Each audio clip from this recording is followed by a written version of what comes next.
Introduction. HTML checkbox is a widely used element in web development to allow users to select one or multiple options from a given set, typically used in forms where users can make selections and submit their choices.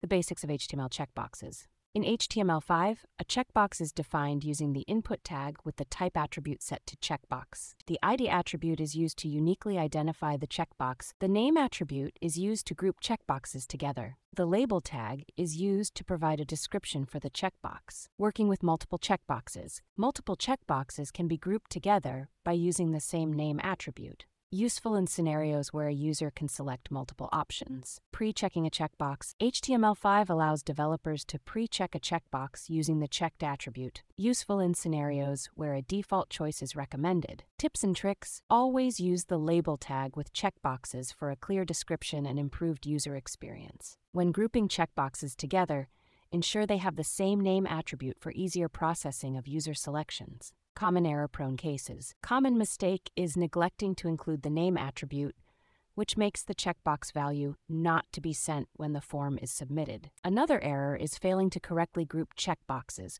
leading to incorrect processing of user selections. How to avoid common errors? Always include the name attribute in your checkboxes to ensure the checkbox value will be sent when the form is submitted. Double-check that all checkboxes intended to be grouped together share the same name attribute. Always pair checkboxes with a label tag to improve user experience.